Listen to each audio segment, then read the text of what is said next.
Across the Park podcast is proud to be sponsored by Globe Gas and Heating. For the best kitchen and bathroom renovations, boiler servicing and repair, and central and underfloor heating in the Northwest, head over to globecentralheating.com and quote Across the Park for a free quote.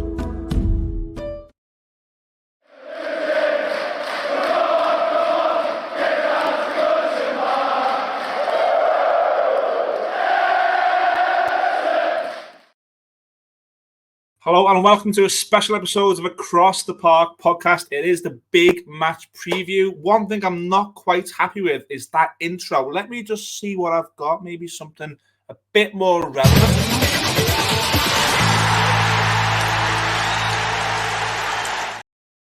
I am about to fangirl out. I am the biggest Dream Team fan that there ever was, and I'm joined by Nottingham Forest supporter Tim Smith, who played Clyde Connolly in Dream Team. We're going to get into all of that, but we also want to get into the football game this weekend. First of all, Tim, thank you so much for joining us on Across the Park podcast. How are you doing?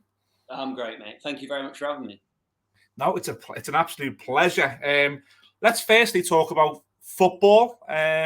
Nottingham Forest seem to go into the abyss for an awful long time. I am old enough to be football fan to watch Premier League games between Everton and Forest back when. Forest were a massive team, I think, in the first few years of the Premier League, finishing in the top 3 and 4 places. Brian Roy, Stan Collymore. It just seemed to go very, very south very, very quickly. Probably a lot of Forest fans watching this on the hashtag. Why did it take so long for Nottingham Forest to return to the Premier League? Can I say? And it's just football, isn't it?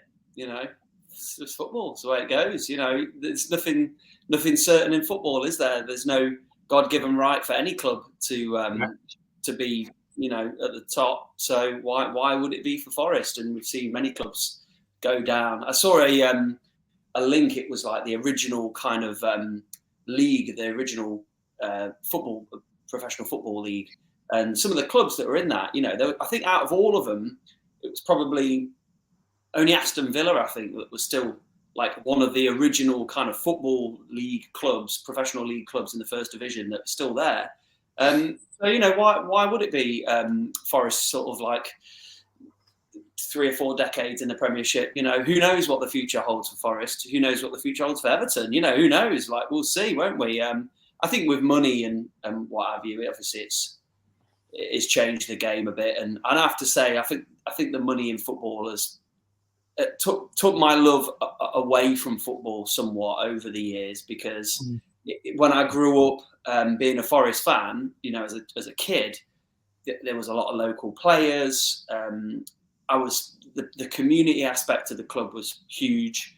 Like, I remember going on holiday with my family to like a campsite in France, and we're staying in a caravan site somewhere in, you know, arse end of France, and the Forest team were playing like an away game, like a pre-season away game, and it was just in like a caravan site, you know. There's Des Walker, Chettle, Peter Shilton, you know, like amazing players were there on the day, and you know, you just can't imagine that happening now. So I just think football's changed. We could see the biggest teams fall. I just suppose it's unlikely if you've got serious longer behind you.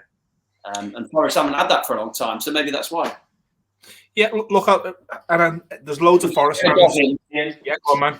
Go on. Come here, Hugo.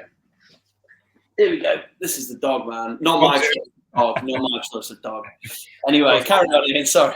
3-man podcast. No, I was just going to say, look, with no disrespect to Forest and the Forest fans who are watching, as an Evertonian, I've got a fear of what may happen to us, because I look at how long that clubs like you were down there, and you say massive clubs have got no divine right to come back. And I fear for our club. I think if the worst happens to Everton this season, which there's a real chance that it could, I think everything that comes along with the relegation and the negative follow-through that comes with it, I think Everton could be a club who unfortunately do stay down there.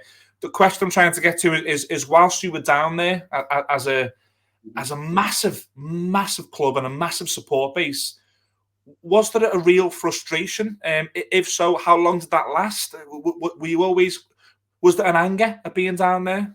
Oh, of course, just painful, isn't it? It's like, because your team, your football, your city team, your local team, it's more than just a connection with football, isn't it? It resonates across the entire city.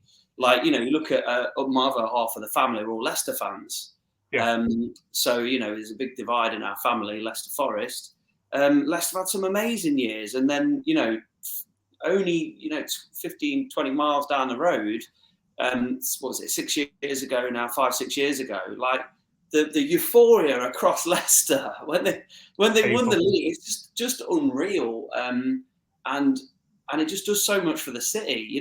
It gives the city pride and something to feel good about. And people are walking down the street saying hello to each other and, waving at each other or kissing each other, hugging each other. And you sort of think, wow, it's a shame really that it takes, a football matches to do that for human beings, really, because ideally we'd be nice to each other anyway, without winning the league. But that's what it does for a city, for a community, and I feel that's what it's done for Forest, really. Like you'll see people in a Forest shirt now, and you'll be like, "Oh, you after the match? What are you doing? Oh, yeah, good result, bad result. What do you reckon? What do you reckon? We're going to stay up?" And those sorts of conversations are happening now because it's exciting. Like every game is a cup final for us, which is brilliant. Really good, and I'm loving it, and I know the whole city is loving it. Whether we stay up or not, I don't know. For me personally, like we weren't supposed to be in the Premier League this year, as far as I was concerned. We got a blessing in the turn of events that was the management and the run of form and the players coming good. So if we go down, be wounded, be really gutted. But we've had something this year that we weren't expecting, and we're used to it, because like you said, it is hard, being in the doldrums for all those years, and here we are, with a chance at Premiership survival. Like yourself, well, I mean, you're used to it, aren't you? Obviously, it's tough.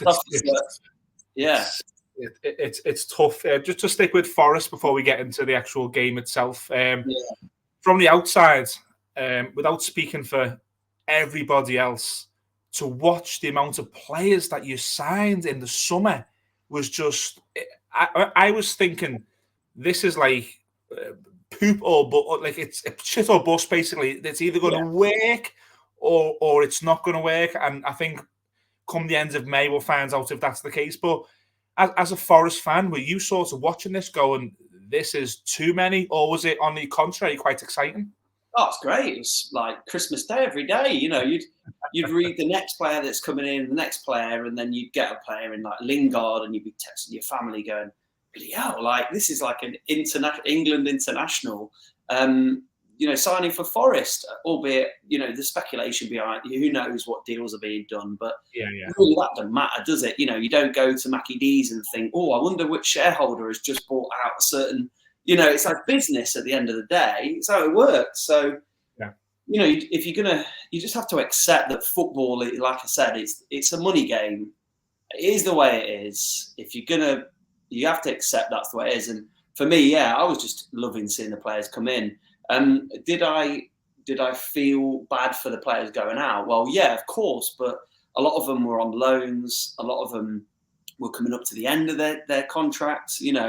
So I think you saw, like we all do, you're seeing the fan pages on Facebook, you're scrolling on Twitter and what have you, and you're seeing a lot of people, taking pot shots at Forest saying that they've signed everybody and, this is ridiculous. But you're like, well, they had to do it. They had no choice because a lot of the decent players that were on loan all cleared off, back to their original clubs, and they had to fill those places. They had to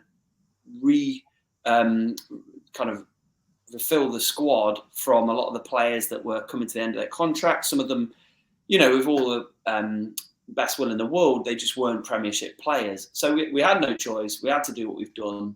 And it's a good job, really, when you think about it, because there's been so many injuries. Like every week there's someone, they're dropping like flies. And that's a Premiership, because it's bloody hard, isn't it?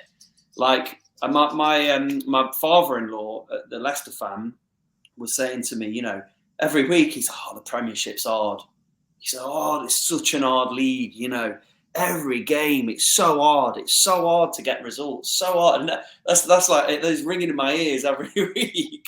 And it's right, it's so hard, and that's why they're playing very hard. They're athletes, but they're doing their best, and they get injured, and then you need someone in reserve. And fortunately, they've invested to do that. Whether the players are good enough and will gel enough quickly enough when they are brought in, who knows? But again, that's football. Who knows? Just fingers crossed Forest will stay up. That's all I care about. So we're just into March, which is scary in itself. But where are you as a Forest fan on your view of the season so far? Because I'm looking at Forest again from the outside, and I'm seeing that you beat Liverpool, which I always love.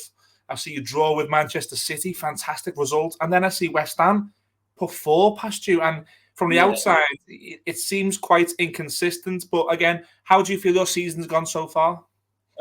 Listen, Ian, I'm no pundit, so I appreciate you having me on here. Yeah, I've got a tenuous connection to football through my time as an actor and as a five-a-side player.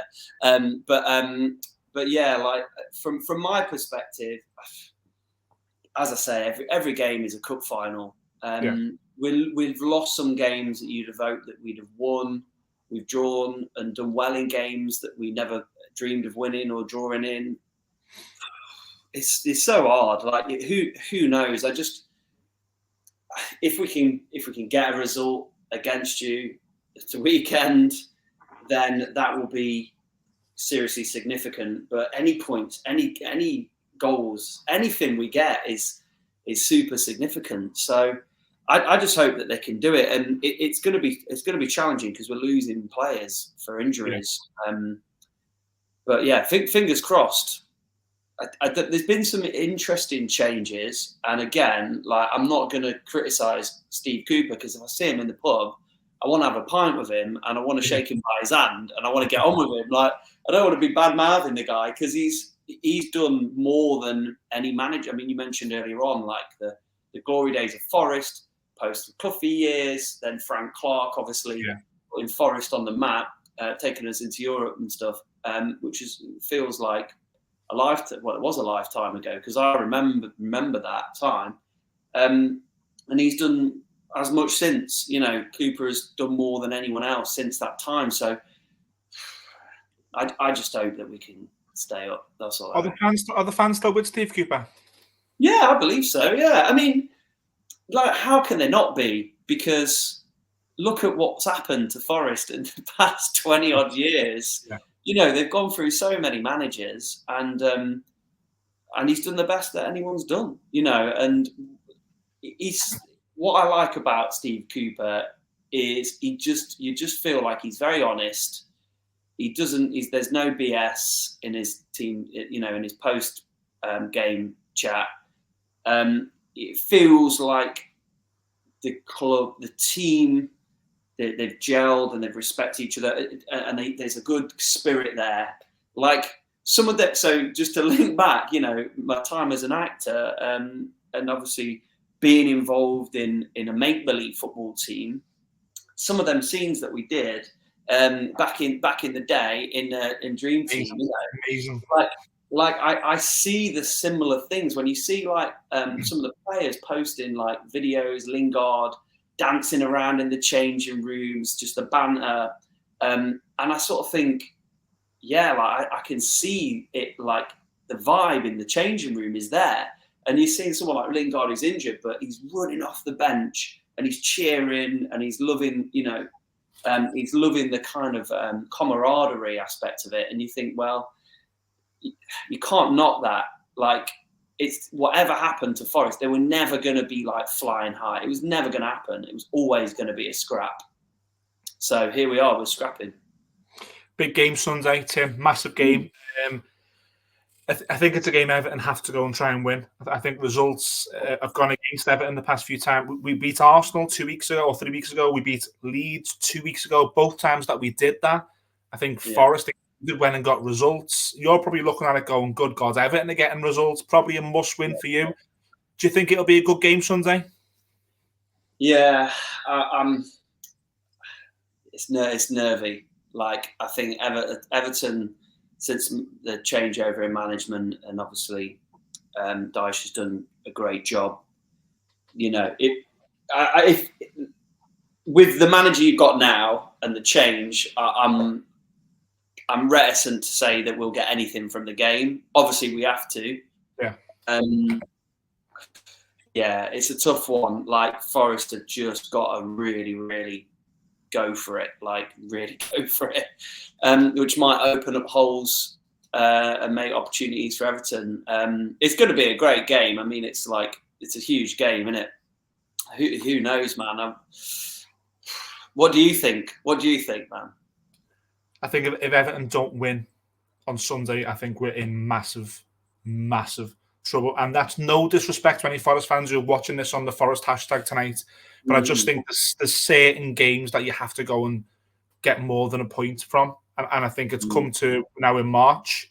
I think to play someone in or around you in the table, I think Everton have to go and win. I don't necessarily think Nottingham Forest have to win. I think there's enough of a buffer between you and the teams who are really in the mire at the moment that I think a draw may be a good result for Forest, but I think Everton have to go and win. It's just going to get. I mean, you say that, but it's going to get late in the season, and that book. I mean, it's going to mean nothing, isn't it? Like it's win, it's do or die. But as an Everton fan, it must be strange for you because you're in, a dogfight down at the bottom of the table. I know it's not like it's never happened before, but how do you feel like as an Everton fan right now? Because it must be strange to be in this position, right? Yeah. So last season was the season. I don't know whether you recall that we stayed up on the last week of the season. We beat Crystal Palace at home, and the fans invaded the pitch, and there was that massive euphoria. I've had to ignore the Premiership for quite some time, as you might appreciate. There was this massive euphoria that we stayed up on the last week of the season, but and I don't mean this in a righteous way, but we all looked at each other and said never again. Like we can't go through it again, and we're sort of going through it again. Not too sure whether the Forest fans are aware too much that there's protests by Evertonians against the running of the club to spend £500 million and get worse. It is something that you'd probably only see on Dream Team, to be honest. It's like, how does this happen? So there's a lot of small issues at Everton that have came together to make it a big issue, and I think a large part of the fan base, me included, was sort of feeling very frightened about what may happen because you've seen, like I said at the start of this show, massive clubs like yourself, massive clubs like Sheffield Wednesday, Leeds United, who when it happens, it's not as easy as just bouncing back, and the implications of being down there.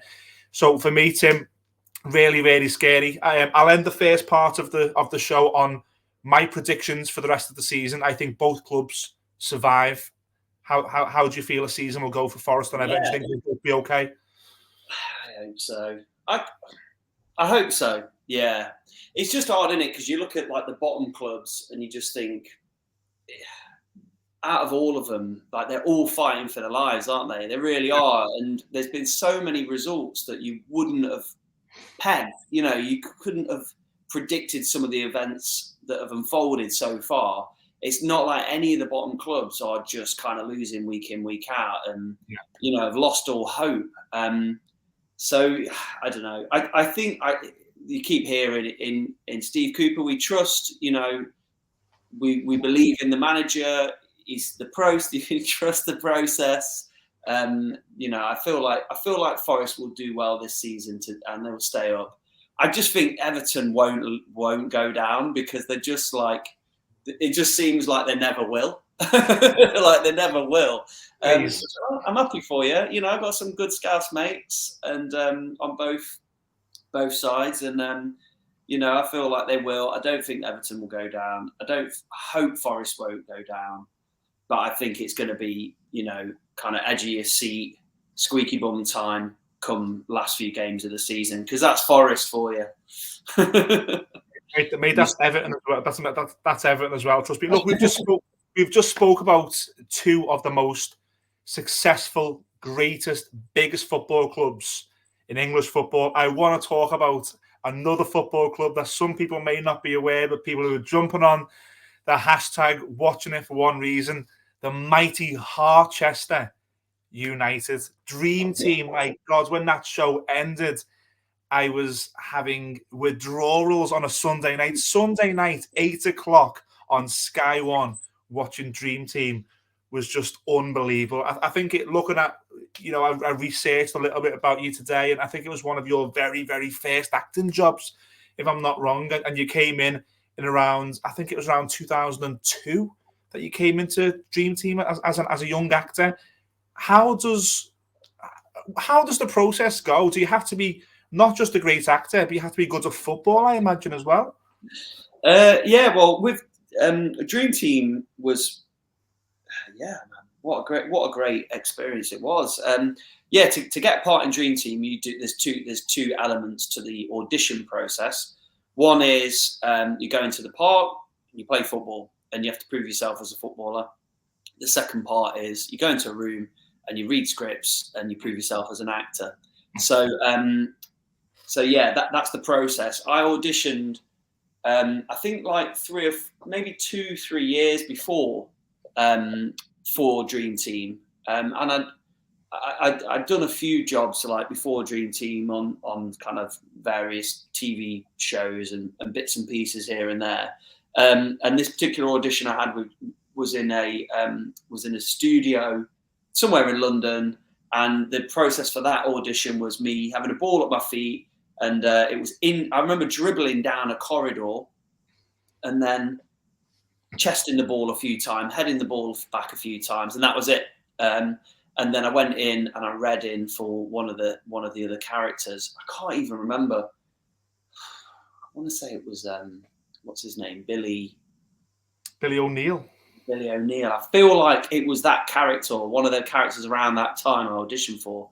I didn't get the part, obviously, and then I went off and I did bits and pieces and acted for a while, and then I got this call back to go for another audition for Dream Team, and I'll be honest, I'd seen bits of the show because I didn't have Sky TV. So you didn't have Sky, you didn't really get a chance to see it. And my parents were too stingy to, fork out on the subscription. It was like posh kids basically at school at Sky. Like they'd come in and talk about WWF, and I'll be like, I just wish my parents had the money to pay for that. But yeah, I'd seen it at the odd time and just thought, what's this show? I'll be honest, I didn't really know too much about it, and I was just like, what is it? I just didn't get it. Footballers' Wives was on ITV. Yeah, you're right. Yeah, I understood that, but then was like, "There's no football in it. Why do I want to watch that?" And then so I went up for the show. They went up for the audition, and Andy Answer, who is my guy Andy Answer, who's proper top man. He took me out behind the studios at 3 Mills, and we had a kickabout, and there was me and a bunch of other people. There was a guy that was a regular on Hollyoaks at the time, and a bunch of other people, and we kicked the ball about for a bit, and then we went back into the studio, and it was like X Factor. It was like, right, let's call out like 30 names, and then 15 of you, the first lot, see you later, you go home, and then the other 15 they could read for the audition. And unfortunately, I was in the first 15, right? And I'd driven down in my tiny little like Daewoo Matiz that day in the rain, played football in the rain, and then he just kicked me out, and I didn't even get to audition. I'd learned these lines. Like actors, it takes a long time for me to learn lines. I've learned all these lines. I'm not even going to get the chance to read them, in an audition environment for the producers and the casting director. So I had to go up to Andy Answer at the end and be like, Andy, like, I've come all the way from Nottingham. I've driven down in my Daewoo Matiz, and you're not even letting me read. Like, I've auditioned for this show before, and I passed the football bit before when it was down a corridor. And I sort of just leant on him a bit, And he melted, and I couldn't believe it. He melted, and then went, "Oh, okay, give me a second." And he went off, and he came back, and he was like, "All right, Tim, yeah, we'll let you read for the part." And then I went in, and I just remember coming out and being like, "That's one." It was Victor Jenkins, who's a very famous, very successful casting director, who I'm still in touch with occasionally through social media. But he put me in it and gave me the role, and I remember walking out and just being like, "That went well." Like Clyde Connolly, the cocky little TWA tit. Can we swear? You're Clyde Connolly, you can do what you want. Yeah. So yeah, like I was like, basically, Clyde Connolly was just kind of another version of me at the time, and I was like, well, that wasn't really.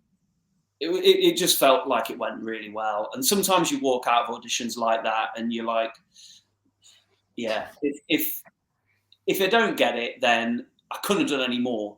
And they weren't even going to let me read for it, so at least I got that. And then lo and behold, I got a call back a few weeks later. I was working at Hard Rock Cafe at the time, one had opened in Nottingham, and I was jobbing actor. And then I was lovely. I was able to walk up to my boss and say, "I'm leaving. Thank you very much. It's been a great time." And I only had a few episodes, I think. Clyde Connolly was not like a main character at the time. He had 2 or 3 episodes, and then they sort of expanded the part. A friend of mine had a flat that he was a student down in the Docklands area, and tiny little room in student accommodation. I slept on his floor for the first 3 weeks, and then they sort of said, "Oh, actually, I think we're going to extend your contract now for a couple of 2 or 3 months." And that's better find a proper room now. Get an actual bed rather than a blow-up mattress on the floor. So yeah, that's how it all happened, really. When I was watching Dream Team live in the moment, I remember it was like there was such fandom. Like you'd see a Dream Team fan, and he or she would know everything about Dream Team because they were so engaged. Was it like that for you as an actor when you met fans? Were you quite surprised at how popular it was? Yeah, it was like die hard. I mean, there's obviously like so even now, like the fact that I'm talking to you now, like we're going back some years, aren't we? Yeah. And it was a fairly niche show. It was on Sky. Yeah. And here we are talking about Dream Team years later. So yeah, it's always surprising, but I think it's because football, isn't it? It was the show that connected fans to the game. You only have to look at like Roy of the Rovers and Melchester Rovers, like how big that comic strip was, because it included the lives of footballers and the games themselves, and it did some magic with bringing Sky TV, Sky Sports, making that feel realistic. Like one week I watched myself and I was Gianfranco Zola, for example. Like it was like a wide shot. Gianfranco Zola turns on a sixpence, bangs it in the top right hand corner. As you're wheeling away. Cuts to a wide shot, cuts to a close up to me. Or it was Franny Jeffers was the one that I used to I got trolled online. I remember it was before social media, so it was all forums, and I remember like getting Franny Jeffers off a few times, which was funny, seeing as I got big tabs and a big nose. But it was always mad to get the kind of appreciation. But I look, it's real. It was lovely as well because all the fans of Dream Team were just lovely. Like. You never met any knobs, and you never met anyone. No one ever gave you any hard time. Everyone was just lovely. And then occasionally, we'd go and play these games, these charity football matches, like they do now. Like I run an acting school now, and one of my ex-members is Owen Warner, who came second on I'm a Celebrity. I can see him on his socials, like. Doff doing all of these games now, these charity football games, because he loves football.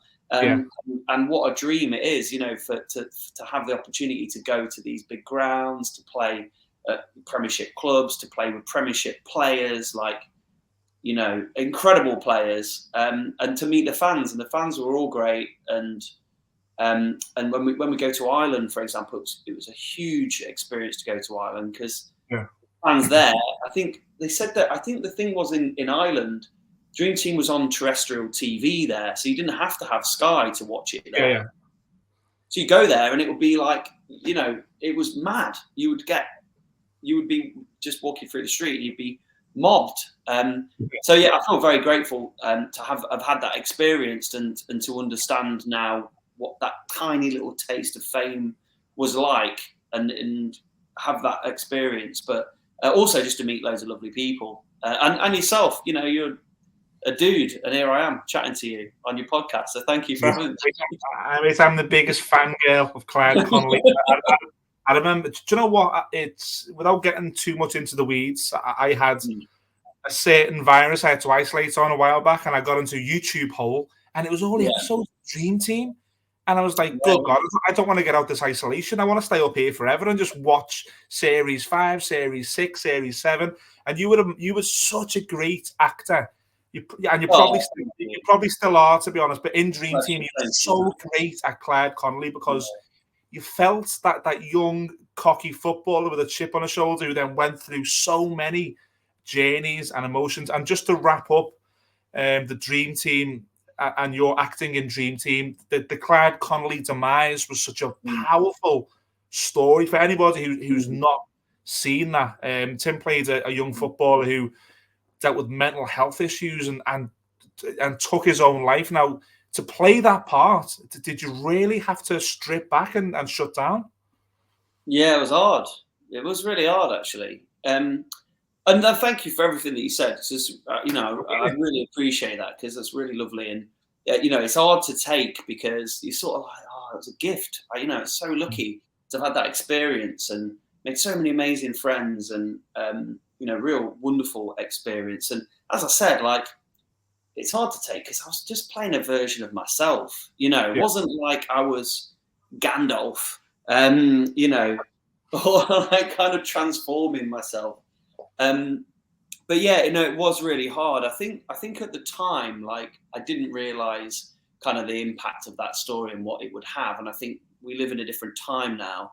Yeah, and the kind of understanding of mental health is obviously very different. And I'm really grateful for that because I think we understand, or there's the conversation around mental health is much broader and much more open now.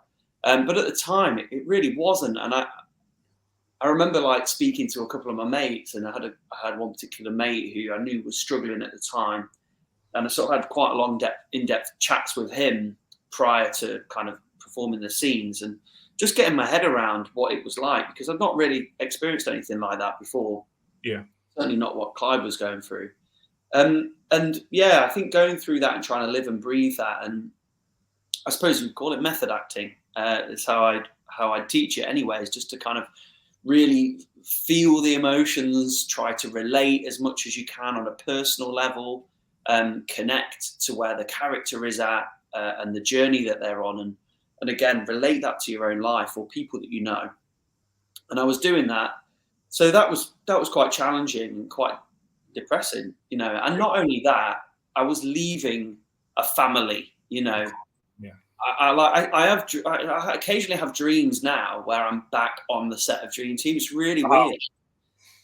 It's really weird, and I'm like, it's like I'm back with my old family because you know we were there every single day. We were going out at night. We were playing football together. We were off to Ireland. We were, you know, at Gillingham or Watford or, you know, Soccer Six or wherever we were. And then we'd go to Jordan's party or we'd be invited to play S Club 7 or whatever, you know, all the time. So we were in each other's pockets. I was living with various members of the cast. We were always at other people. So it was such a huge part of my formative life as in my early 20s. To be leaving that, to kind of be like, and part of it was my own choice because I had spoke to my agent and was like, I feel like I need to make a move. I feel like I need to take the momentum of where I'm at and move on. And I'd had that conversation with my agent, but then when it happened, I was like, oh no, what have I done? Like, I love these people. You and me both. Me both. I love people, and I'm going to be leaving all this behind, you know. And then that was it. And then I came back after a break in filming, and And it was like, yeah, thanks, Tim. It's been amazing working with you, but this is a storyline we've got for you. This is how Clyde is going to leave the show. And I was like, on one hand, I was like, oh no, I'm gutted because I'm leaving all my friends. It's like leaving school, but all your friends stay at school. But on the other hand, I was like, oh, this is a great storyline.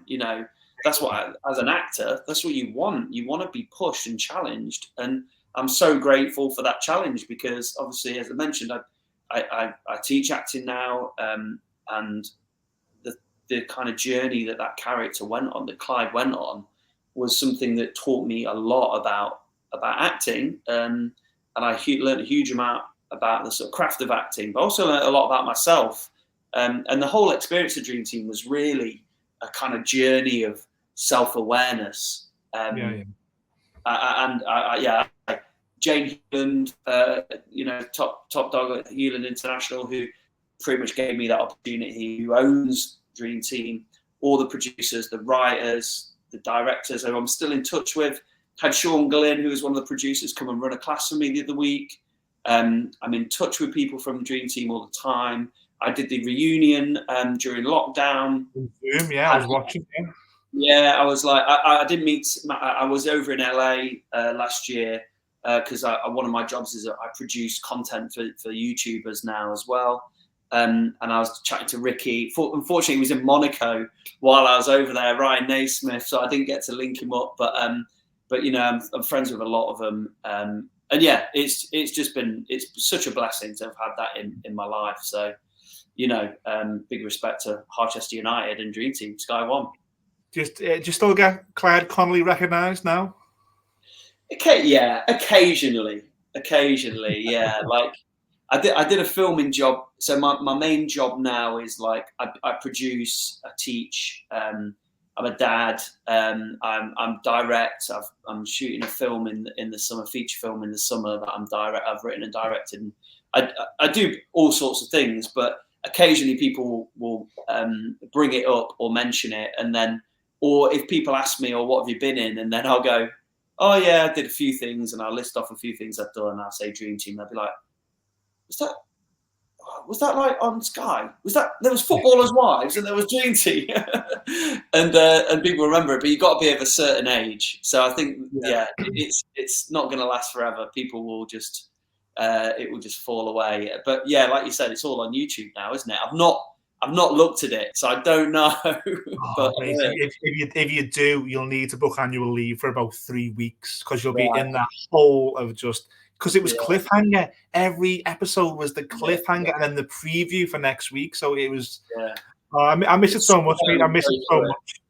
Yeah. I maybe that's it, man. Well, if you do a watch party or something in the future, like every week, let's sit down, watch Dream Team. I'll bell a few of the old cast members. We'll sit down. We'll go through it from beginning to end. Because, like I said, there was so much of Dream Team that I missed out on. And it was only really the time I was in it that I sort of watched it, because obviously that's what actors do, don't they? We're selfish. We only care about ourselves. But yeah, I mean, I suppose I was fortunate really because I got written out quite well. And then I think it was only, I mean, you would know better than me. It was only like a year or two after that. And then the show ended. Do you know what? I'm such a fangirl of it. I probably do now. I think you were written out or you left in season 8 and then we had 2 more seasons. And I don't mean to be disrespectful. I really don't, but it declined. It went to a place where I don't know whether.